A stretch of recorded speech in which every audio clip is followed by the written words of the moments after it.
Nice. All right, we're good now. So we are in a transition time for the next 2 weeks. This is a two-parter. And so if you remember, our two primary focus on practical theology was relationships, which we spent the last 2 months or so. And then we're transitioning to our calling or career or things that we're called, so more like purpose in life. And in between, I wanted to spend just a couple sessions on the fear of death and dying, because it cultivates both a sense of urgency and desire to connect as well as to accomplish and to fulfill your calling. And so think of it as a bridge between the two concepts. We'll do the fear of death today. And then next week, we'll look at the benefits of thinking about dying, and then follow up with maybe 4 or 5 sessions on our calling and meaning of purpose in life. Okay, so that I'm hoping we'll be done by the end of the year so that Joel and the Elder Core can do Philippians starting in January, so get a nice fresh start at the beginning of the year. And so, as in most things, there's just a few points that I wanted to make. I think this will take about 30 minutes or so. Here's a celebrity, here's an individual who is most recognized faces, and most of you would be aware of who he is and what happened to him. Some of you don't know who he is? Oh, okay. That's Lance Armstrong. He's an athlete. Oh my, there are a lot of you that don't know. So, okay. And so I got into Lance's life about almost 30 years ago, because I was out in Laguna. I served for 3 years as a youth pastor out in Irvine, California. And it was my first ministry after graduating from Dallas. And my parents came out and they wanted to buy me a graduation gift. They gave me a choice. Do you want a suit or a bike? It was an easy choice for me. I picked a bike. It's a 10-speed road bike. And so every Saturday morning, it was my ritual, because there's not much traffic. I would ride from Irvine down to Laguna Beach to Coastal Highway and then make my way up to Fashion. And it was one of those therapeutic moments. And so while I was riding that circuit, I got to learn more about Lance Armstrong and his riding ability, but more so because he suffered from stage 3 advanced testicular cancer. So he was a rider, professional rider before, but he got diagnosed and it had spread through his lymph nodes, lungs, brain, and abdomen. So that for, I don't know how long, a year and a half, he was out. And he had to regain his muscles to be able to ride again. And when he started riding, he was phenomenal. He was a different person after the cancer. And it was one of those inspirational stories that life can knock you down, but you can come back and succeed in a phenomenal manner. And so I read 2 books that he had written, and I was starting to watch the Tour de France. So that's a 2,100 mile, 2,300 mile bike ride, and it goes through all of France and Switzerland. And it's a phenomenal race because there are 21 days of riding. On each day, on average, you burn 6,000 calories. Now, to compare that, if you run a 26-mile marathon, about 2,600 calories, meaning that's equivalent to about 52, 53 miles of running, and they do it for 21 days. And the going narrative was that Lance Armstrong, when he came back, he won 7 in a row. Now, that's crazy. That's amazing. He won 7 in a row. And the going narrative was that he had lost all the weight during his cancer, so that when he's riding up the hills, he had less weight to carry. And that's how they were able to explain his phenomenal success. But what they later realized, and there was a background that he was taking in performance-enhancing drugs, and a number of criticisms and attacks, his own team, that he was taking the drugs. And then finally he came out and he confessed, and he was stripped of all 7 of his medals. It's a huge at the time, and for me, somewhat, well, I don't want to say devastating, but it was a shock. Same shock as when Ravi Zacharias came out, because he was one of my heroes. I mean, he was an apologetic, so was I. He was an amazing communicator. And for Lance Armstrong as well, it was kind of a mini shock. And then he had, if you're a celebrity, you always go to Oprah. She's called the high priest of our culture. And so if you want to confess, you go to her. And she asked him, how can you do it? Lie to all your friends. Because it was not just cyclists, but it was all cancer patients. In fact, he has this huge website called Live Strong. And if you go there, you can do all this diagnosis. And I've been on that website. And he says, because I had this relentless drive to win at all costs. And amazing. Even when friends would come out and testify that he was taking drugs, he would respond with such vigor that he did not, and then he would sue them and bankrupt them. I mean, that was to the degree that he protected his reputation until finally he came out clean. And he said he had this relentless drive to win at all costs. And so when I look at this story, I think this drive to win at all costs arises because of his fear of dying. In fact, there are a number of psychologists who would argue that the fear of dying undergirds all of our fears within life. And so that's where I want to spend a few moments here. And so just a few points, and they're straightforward and simple. We don't like about death. I mean, when's the last time you and your friends sat around and talked about dying and death? Right? At most, it's when someone who's older has passed away or someone that you know had cancer, you may talk about it. But otherwise, it's not a natural conversation to have. And yet, what's ironic is that every single person has experience with death, and every person will have personal experience of death. In fact, death is all around us. So this is the tragic Halloween party in Korea.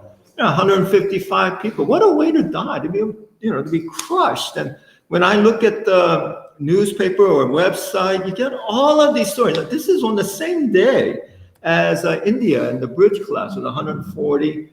And then we forget because the war in Ukraine going on for so long, but there are 10, 20, 100 bodies per day that are piling up. And in the beginning, we are aware of it, we're conscious of it, but as time goes, we have this way of isolating out scenes of dying and death, like a self-preservation kind of mode. Because who wants to think about it all the time?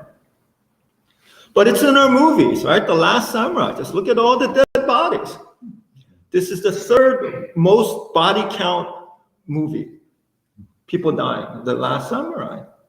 And then this is number 1, Lord of the Rings, almost 1,000 body count in the last in the series. But we see dying all the time in our movies, but it doesn't really affect us because we have compartmentalized. And then the most popular games are first-person shooter games, right? It's a video games where you are the shooter. You're actually killing, whether it's aliens or Russians or whatever. This is Call of Duty, the most popular, $30 billion worth of sales. It's amazing. It's all around us. I don't know how often you have experienced death. I haven't that much, and I'm 58. But one instance was my dog. This is Boo Boo, my dog. And he's getting old. That's like when he was 14 or 15. He's getting old. You see his eyes are starting to glaze over. And, watching him get arthritis and not hearing so well, it was like me seeing myself as I get older. It's almost a picture. And one time, his stomach had twisted over. We didn't realize it until later. So he was not eating and throwing up things he was trying to eat. And we thought he was dying. And I didn't know what to do with the dead dog's body because I was living in a condo. If you had a backyard, you just shovel and put it under and say a few words, and there you go. But what do you do when you're in a condo? And so I'm Googling, and if he dies on the veterinarian's office hour, that's easy, right? You wrap him up and take him to the vet, and for $40-$50, I hand them over, and there's a truck that comes around and picks up the dead bodies from the vets, and then they go to a cremation center for animals. I learned all of that. But if he dies on the weekend, or when he dies on a 3-day weekend, when the vet is closed, what do you do? Because in 6 to 7 hours, his body starts leaking. The fluids start coming out. And so the recommendation was you take several plastic trash bags and then you wrap them up really tight and strong, and then you put them in your freezer. You freeze the body until the vet is open, and then you take. And so, I'm reading this and I'm telling my wife, and she's getting shocked. I'm not putting boo-boo in the freezer. And for me, I'm just cracking up laughing. You put a body in a freezer and then you pull out your steak and you have dinner. What are you doing? And I'm laughing. But part of it is that it's not registering to me that he's actually dying and what that means to me personally, because we have this compartmentalized. In fact, did you know that when people died before funeral homes, that they laid in your home in the parlor? The parlor was one of the main intention was that the body would be laid there, and family members and friends came to your home, and you had your service there, and then the body's taken for burial. But then the funeral homes came in so that you can disconnect your life, right? You don't want dying in your home. Go to a funeral home, and then you say your goodbyes nice and clean, and then you come home. There's no body to deal with, so that the parlor became a living room. That's why it's called the living room, because the dead body used to be placed there, so that this becomes part of your home, and this is where life occurs, because you don't want to be that close to death. In fact, nowadays, if you go to the funeral home, some homes, there's a possibility of driving through. Who wants to get out and go into the funeral home to view? So this is the very first drive-through funeral home, so that you don't have to be that close to death. As a culture, we do a great job of separating our living from our dying so that we don't really think about it. Part of it is we're afraid to think about our dying. But the flip side is that when you don't think about your dying, you lose the benefit of what it means to think about the fact that one day you will lie 6 foot under. So that in Ecclesiastes, right, a good reputation is better than a fat bank account. You can tell this is the Message translation, NASB. Your death date tells you more than your birthday. You learn more at a funeral than at a feast, right? I mean, you go to a feast and you drink and you have fun and that's it. But when you go to a funeral, you start having thoughts, right? If you're not careful, you have deep thoughts that may challenge the way you are living. The only time Jesus ever called someone a fool is the time when that individual did not think of his dying. I think a fool is one who does not think of the day when God may call him. And so we need to think about it. Point number 2, we fear not dying. We fear not doing all the things that we hope. So there are a number of things. The fear of loneliness, fear of unknown, but I only picked 2. That I'm afraid of dying because if I die too soon, there are all these things we want to do that we don't get to do. I mean, my daughter, Katie, is dating, and she sent me a picture of her 1-year anniversary of a dating, not marriage, 1 year. And she's been dating the same guy for 1 year. That's 6 times longer than her longest relationship, which is too much. So I have high hopes for this one, As I shared, he's Chinese, so he's on the right path, right? So, and she sent me the picture, and I want to be alive long enough to walk her down the aisle. I told her I won't do her wedding because I want to be sitting there enjoying the ceremony. But I long to be able to walk her down the aisle and to hold my first grandchild. In a sermon, right? You wish you could do it all over again. Well, you can do it with your grandchildren, right? You can't do it with your children. So that would be wonderful. But if I found out I had cancer tomorrow and I wouldn't quite make it, the fear would be that I would miss out on some of the things. My wife and I, our to-do list, the top chart on the top is going to Rome and Italy. This is our number 1 vacation spot, and she wants to go to Tuscany and walk and see the view. But if we got cancer and was unable to do so. I think one of the things I would think about lying in her bed is the wish that I had the memory of walking through the countryside with my wife. We had a joke in seminary. So this is the Dallas Stillwater Seminary graduation 2020. I graduated in 1993, I think.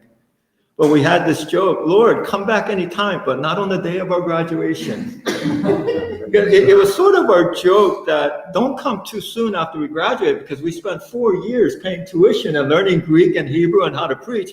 And then how sad would it be if he came on the day of graduation and you never got to use of that? And so, there's this part of you that says, if he comes, if we die, there are things that we wanted to do that we won't quite be able to accomplish, and that's what we're afraid of.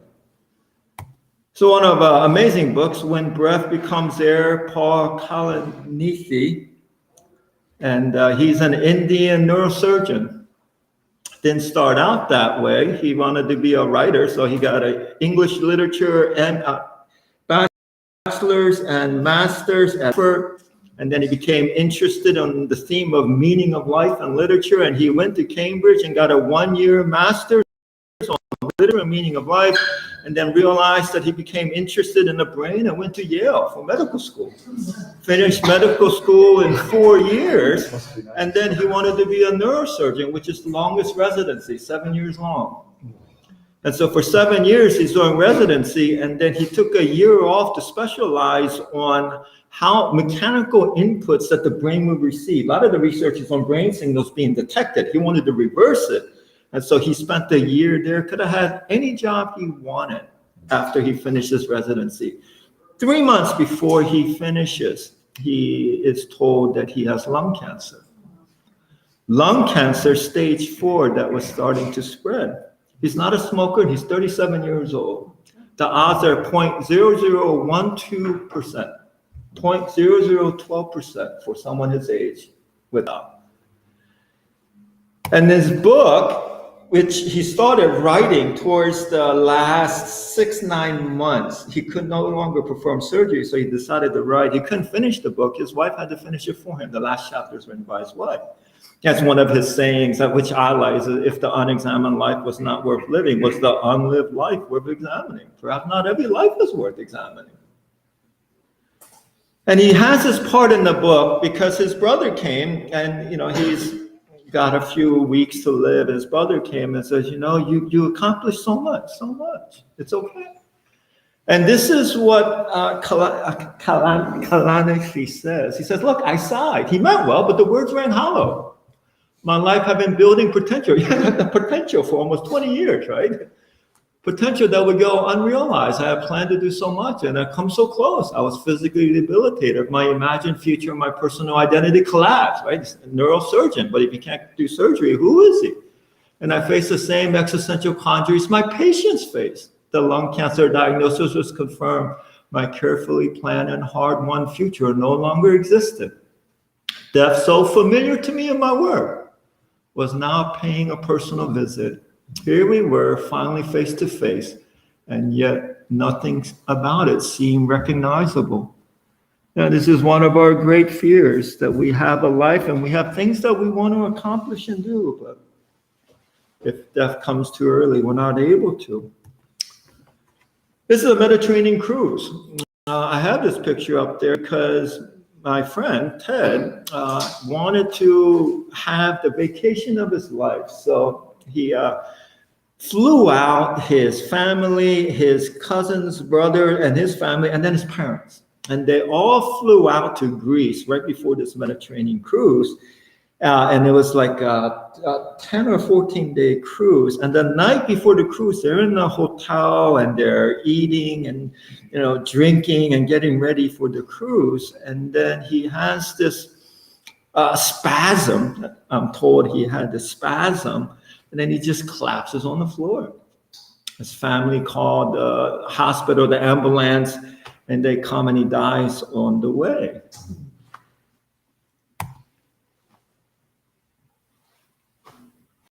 And I had to do a funeral, and I'm trying to develop the sermon. And I'm thinking, as I prepare the sermon, God, couldn't you just have waited 2 weeks? Just 2 weeks. Would your world have been that different if you just had let him have his one vacation for 2 weeks? And I had to preach that message with that kind of regret for him, because he wasn't able to finish what he wanted to do. And that's one of the things that we fear about dying, is that we have all of these adventure stories, things that we want to do, that we may not quite be able to finish. And it feels like one of those unfinished symphonies, it's a movie half watched. And you wonder, what would it be like if I had a chance to complete? This is Candy. Candy Chang is adopted, and her foster mother died. And she said she never really thought about death until her foster mother died. And then she thought, you know what? Maybe there were all these things that my foster mother wanted to do before she died. And so what she decided to do was to put up these, there was this building near her home, and she and her friends got permission, and then they scraped off all the old paint, and then they put primer, and then they painted it completely black. And then they put this phrase, before I die. And they thought, wow, if we leave some markers there, would people come and fill it? The next morning, late morning when they went back, it was filled. Because it resonates with people. Everyone dies. Everyone senses that they will regret something that they have not accomplished. And so they started writing this down. And then it went from where she was to all over the world. All over the world. They're putting on these before I die, and people are coming up and they're writing. And there's one, I didn't know it till this week. There's one in Ruston, where I live, where people can go and fill it out. And then what you saw with their picture, they turned it into a book with a list of all of these dreams, that people hope that they would accomplish before they die. And then she had some of these that I pointed out. Before I die, I want to plant a tree. How great is that? Sing for millions. Hold her one more time. Be tried for piracy. To be someone's Calvary. I like that one. And then to be completely myself. So that's one of the fears. I think one of the key fears about thinking about dying is that if I die too soon and I don't have control, there may be a lot of things we don't get to finish. But there's another one. We fear being forgotten, and I think it's a huge one. We fear that we will be forgotten. Phil Yancey writes about the time when he visited this palliative care, the people who are so far gone that the medical support is merely to bring comfort until they pass away. And instead, he was visiting this cancer support group at a palliative home. And there was one individual who is only a few weeks away, or pretty soon, he'll be passing away. And they're sitting there and they're talking about this process of dying and their experience of it and their expectations of it and what they would miss out. And he says that there was this one lady that shared, and he was so moved that he put it in his book. And this is what she said: I regret that I'm going to miss, next year's big movie, for example, and the election results. That's the what you will miss out part. But the next part, and I fear that one day I will be forgotten, that I'll just disappear and no one will even miss me. That kind of strikes the chord. I mean, they come to your funeral and then they may say some good things about you, and your kids may think about you for a while. They may even visit your cemetery the first year or two.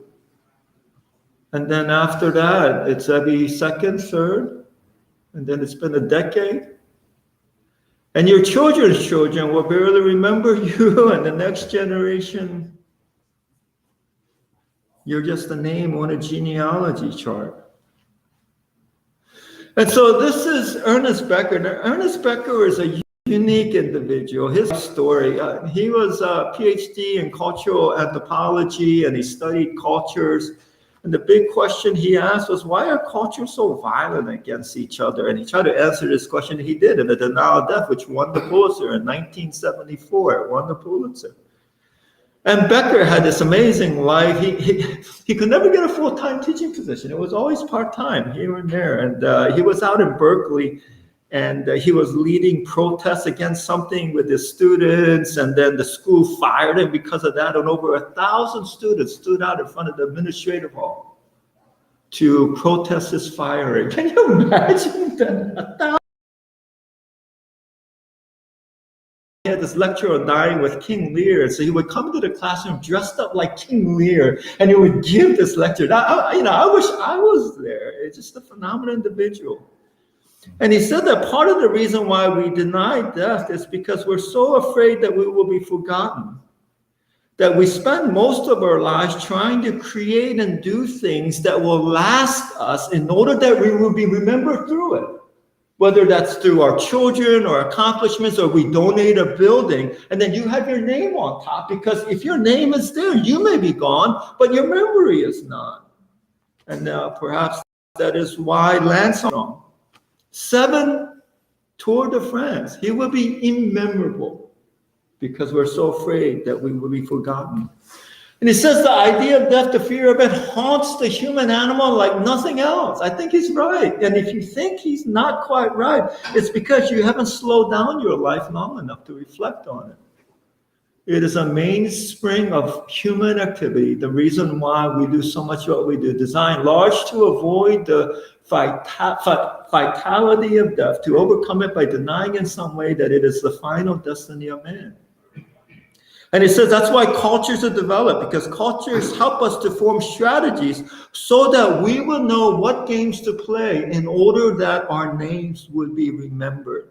And part of it, someone who's a billionaire, he keeps investing and making more money, even though he doesn't need a dollar more, right? You ever heard that Rockefeller, how much money was satisfied with $1 more? It's not because he wants the dollar, it's because those dollars will make him memorable. That's why we still talk about Rockefeller.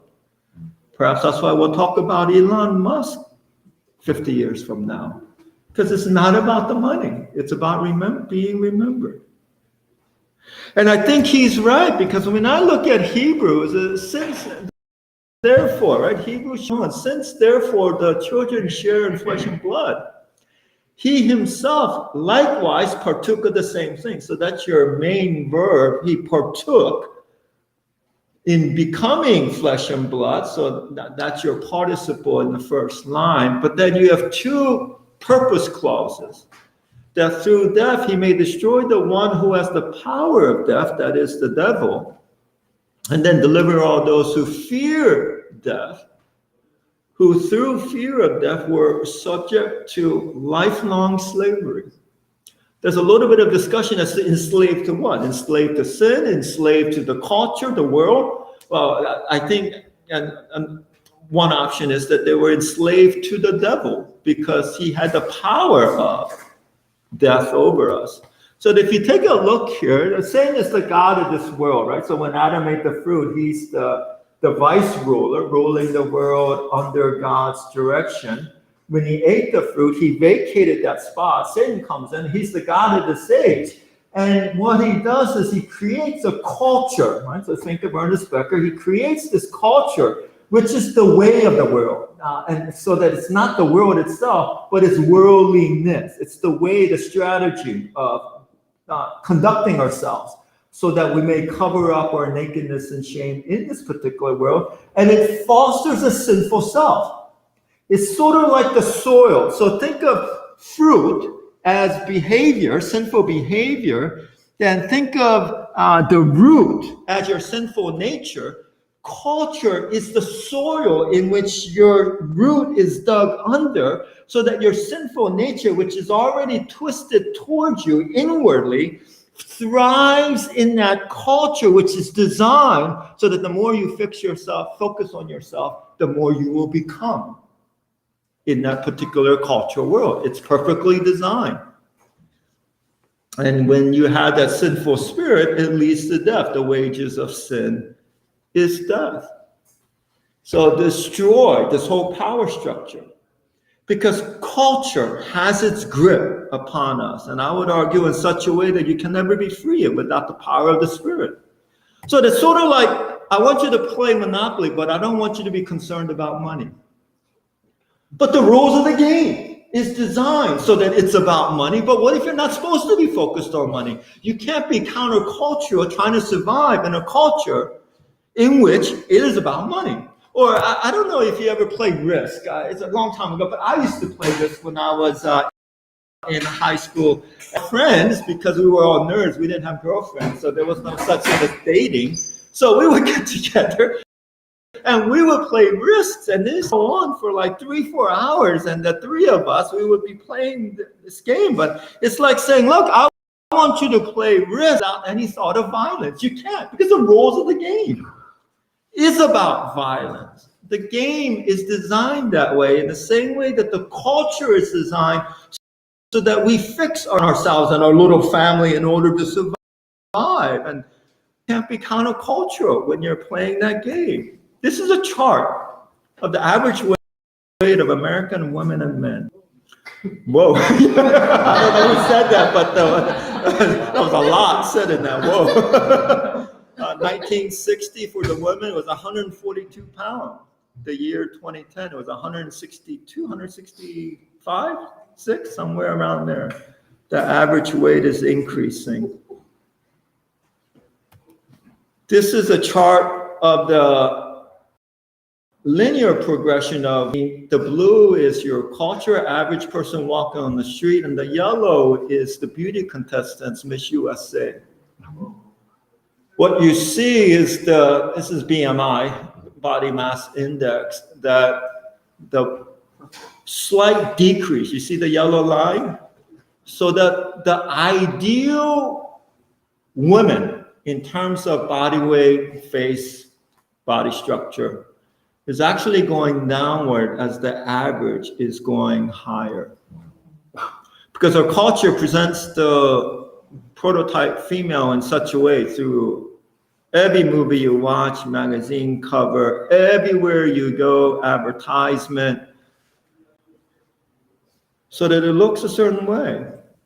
Imagine playing this game and I tell my daughters, don't be concerned about your look, and yet everywhere you go, it's all about your looks. Because you have a higher rate of dating experience, right? Anybody that's been on internet dating, you'll probably get paid more. Your chance of marrying a richer guy is so much higher. When's the last time you looked at a billionaire who was married to someone who's not a 10? Wherever you go, life is easier. So imagine telling my daughters, don't be concerned about your look, when the rules of the game are designed that way. So Miss America winners are too skinny, right? So that here, pageant winners have gotten progressively taller, but that doesn't explain the thinning of Miss America. The researchers say pageant winners' height increased less than 2%, but their body weight has decreased over 12%, because it's all about the look. And it was never more glaringly in your face than The Ugly Swan. Do you remember this TV show? Do you remember the home makeover edition? You know, they come in and they fix your house up in 1 week. Well, you know, that developed. Before that, it was this. They did it for like 2 seasons or 3 seasons, and it got such negative press, they switched it over to the makeover home edition. Because, you know, it's a lot less offensive remaking your home than remaking someone's entire face and body. But this was the premise of the show, that you would have these ugly ducklings up top. These are just your average. And then on bottom, after 3 months of surgery, teeth whitening, hair, body sculpting, breast enhancement, all of that. This is what you should look like, not up there. And the world is designed for people who are here. A lot easier. Can you imagine telling your daughters concerned about looks? Yeah, I do tell them that. But they live in a culture where it's all your looks. And so what the cross did, so Hebrews chapter 2, it doesn't take us out of the culture. That's a bad theology. We are in the world, but not of the world. So that he leaves us in this cultural context, and then he creates a kingdom which is countercultural. So that when we live in this kingdom, we operate according to different values, so that we may be like Israel in the ancient world, keeping the laws of God to demonstrate the righteousness and holiness of God in the midst of their pagan. So he never takes us out, but he leaves us in so that we are in the world, but not of the world. And then death is severed so that you no longer have to fear death. But in the kingdom of God, you become a counterculture. Your nature has changed, your roots. Therefore, hopefully, your behavior, your fruit. But most important, the soil has changed. It's not of the world. It's of the kingdom of God. And then the second one is deliver all those who through fear of death were subject to lifelong slavery. In other words, a fear of death being the root of all other fears. Now, right here, I want to be careful, because as believers, we should not be terrified by death. You know, that deep fear and being in agony over the fear of dying. But there is a sense in which the Christian ought to be sobered by our dying. Because when a Christian dies, we believe we will continue to live on, but we will also face the judgment of God. Scriptures are clear that the judgment of God is one motivator for the way that we live our lives. So that we are to count and number our days, because one day we will die. I have fear of it, but not in the fear and sense of being terrified, but fear in the sense of being sober. How am I living my life? As Kalasani says, when he found out that he was diagnosed with stage 4 lung cancer, when he was doing things throughout the day, he kept thinking, is this something trivial? Is this something worth doing, given that I have less than a year to live? It should have a sobering effect. And then the last point, there's a benefit to talking about our dying. We should talk about our dying more often. And in fact, next Sunday, we will talk about some of the benefits. But there is a benefit to our dying. Our culture has separated us through it. But this is a Mexican celebration, Day of the Dead, right? So that they set aside a day where you remember those who have died, and you think about death and dying. And our more third world countries who are more familiar with dying in a first-hand experience or in their world, there's more freedom to talk about dying. But for us, if I got to Pam and said, Pam, I'm dying today, she probably thinks I need prayer or something. Because it's sort of like me going to someone and saying, how much do you make a year? I mean, you don't ask things like that. You don't talk about things like that. But there is a benefit to it. This is Bhutan. Bhutan is a small country, which is because they came out with the gross national happiness. Have you heard of that? The gross national, what's the financial one? Product, GNP, right? They had a GNH, they actually have a minister of happiness. Because our assumption is that if the GNP does well, we would automatically be happy. See, that's our cultural mindset that's built into us. In Korea, after the war, it's like, the greeting, how are you, was actually, did you eat today? Because we're always hungry. In our culture, are you happy can be reframed as how much money did you make this year? How did stocks do this year? Because the assumption is the more money you have, the happier you are. And I know we don't believe it. We do. I'm almost tempted to go buy a lotto ticket, 1.6 billion. That's not a lot of it. Is it 2? 2 billion. We should all go. 10% to church, 10% to pastor.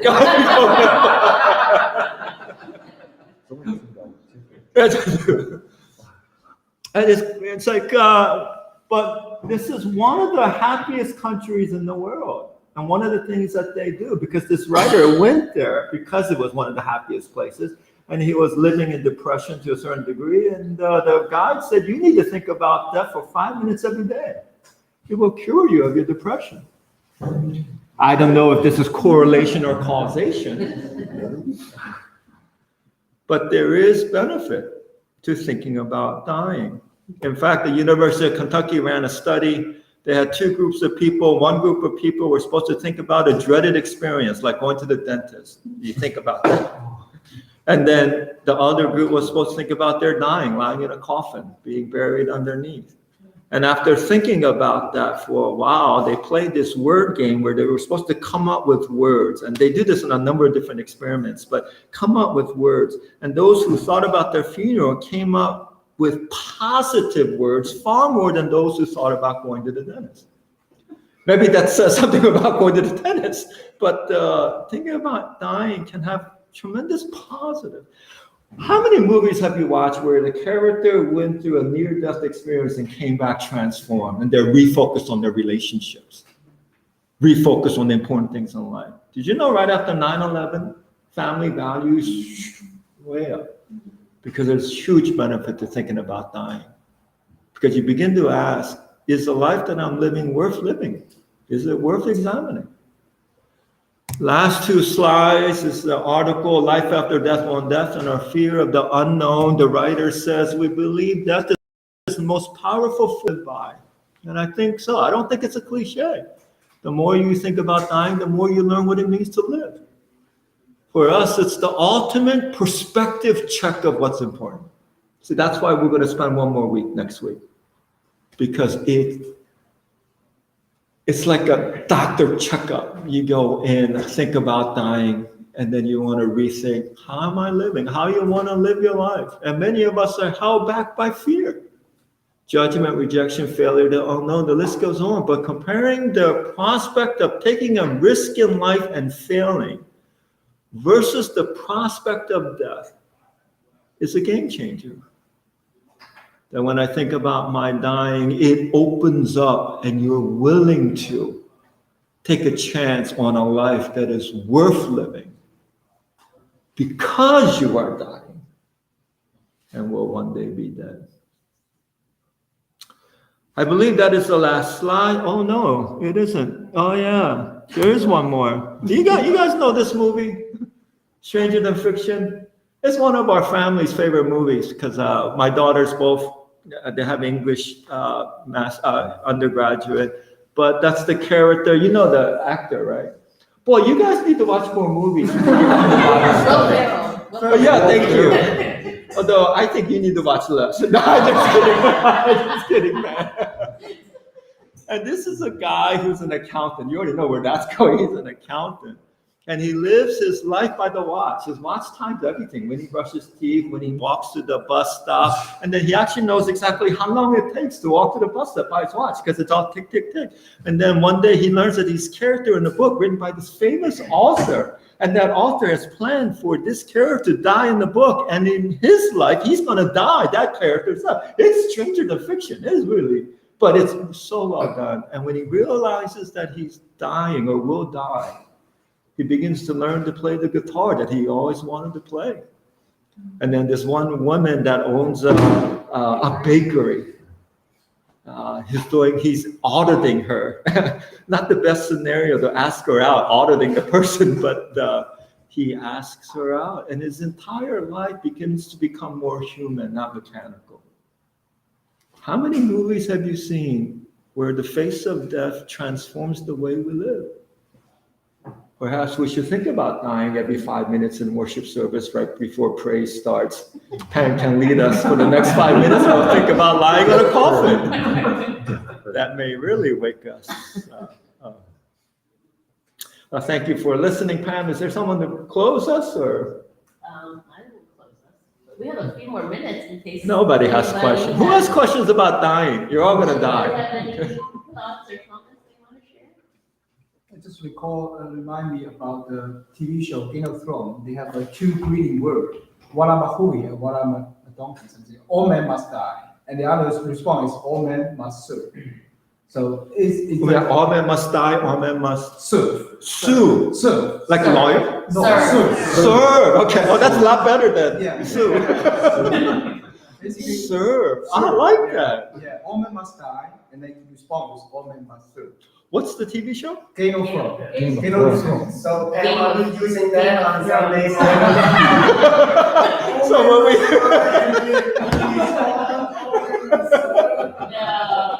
No.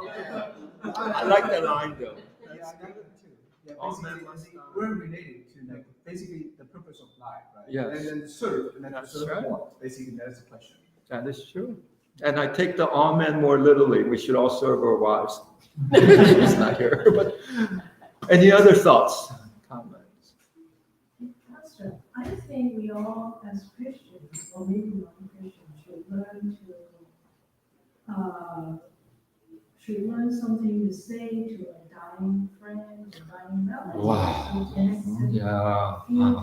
feel less pessimistic, or make them face death easier. I don't know what's the right word. But Yeah. we need to. I always feel that when we visit a friend like a dying friend, Right. or my friends, parents, I don't know what to say. You know, I'm right there with you. And given the age of our congregation, this may occur. I'm sorry for that statement, but this may occur more often. And I'm not quite sure what to say if I was asked to go to someone's deathbed. As a silence hangs in the room. I'll tell you what. I know my daughter will never do it, but my oldest daughter, the twins, is in New York City, and her specialty is a chaplaincy to palliative care. So her job is talking to dying people 8 hours a day, 40 days a week. Maybe I'll ask her to come in one day. Rachel, what do we say to someone who's dying? Maybe she'll do it, maybe she won't. If she says no, I'll ask her. What can we say? But I would like a session sometime in the next year or two on how to do basic counseling with people around us. Most struggles you face, you don't need professional counselors or therapists. You just need a good friend. Like Stephen Ministries, who knows enough to be able to interact and dialogue, and certainly someone who's on a deathbed. The last thing I want to do is say something stupid when they're going to die in the next days or weeks. And so that's something that we can look at. I appreciate the question. That's great. I think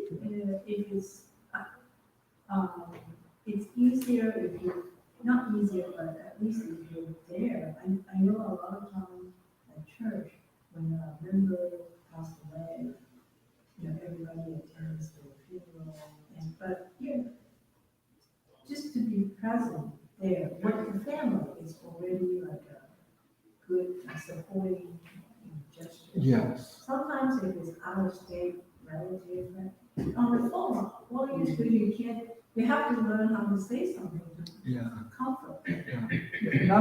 Another movie, Coco. That was a Mexican movie. And then, it's about like the death. Actually, most worry about being forgotten. Is exactly what it is. So I think for me, it's just when you are in the funeral, if you have something which is good about to keep his memory on, that was, from my perspective, I think maybe would be valuable. But something that he did, like he had accomplished, or something like people should remember him being a good person, being a supportive to the family, and this kind of thing. So just very but the Coco is very fitting to this. Yeah, I think so. I think that. Thank you. At the very least, being present. But if words are needed, it's wisdom, right? But then just remember the encouragement section. If we fed you the lines to give, it's kind of counteractive. It's at the moment where you're saying, God, what would you like me to say? Maybe you don't want me to say anything. And then listening for his impression. That may be the most genuine, rather than me or my daughter coming in saying, here's the 4 things you say and the 3 things you shouldn't say. I mean, first a general guideline for us. But, at the moment, especially under the pressure, I probably wouldn't even remember the 4 things. But we can pray, God, what would you like to say to this person through me? That may be the most genuine way to approach. Well, yes, Andrew. You'll be doing another one next week on that. Yeah, the flip side of it, and we already talked about some of the benefits. It won't be so morbid as today. But, Will you be addressing, the question I have is, fear of death from the point of view of how you will be measured by God at the end.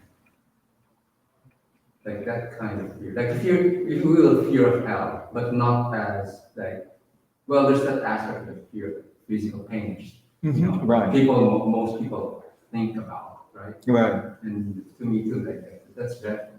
But also like, yeah, fear. What does fear of hell mean? What it ought to mean? What does it really mean? From all kinds of perspectives, like from physical pain perspective to the emotional pain perspective. Is Fear it- of judgment and more like judgment. Yeah, what does that judgment mean? Right? They say separation from God and all that stuff. I'm not quite sure I'll be going in that direction. Let me see how it works out this week. Then if it fits, I will. If not, then Maybe it maybe. could be some other time. Yeah. Like fear of hell, like what does it mean and what it ought to mean? Like what people think of it versus what it ought to be. Right. Or how you ought to view it, Right. right? No, that's. If we don't talk about death and dying, we certainly don't talk about hell. When's the last time you heard a sermon on hell? Yeah, we don't like to talk about that one either, but that would require some discussion, yes. All right, I think they're ready to leave this classroom in this topic. All right, I'll close this in prayer. Father, we thank you for this morning as we think about death a little bit. And Lord, you know what it is in our hearts that we may feel about this topic. And Lord, we ask that you would meet us where we are and help us to think of it not so much with fear, but in some ways knowing that we have life with you, that would be a comfort to us. Lord, also give us good words to say and to encourage those around us who may be sick or in greater fear of death at this point. Lord, we ask that you would give us that wisdom to share words that are meaningful and encouraging to them. Lord, as we continue to think about this topic, we just ask that you would be working in our hearts and helping us to come to it with a good perspective. So we just lift up our time of lunch and fellowship later. We ask that you would bless all our conversation. In Jesus' name we pray. Amen. Amen. All right, thank you. Okay.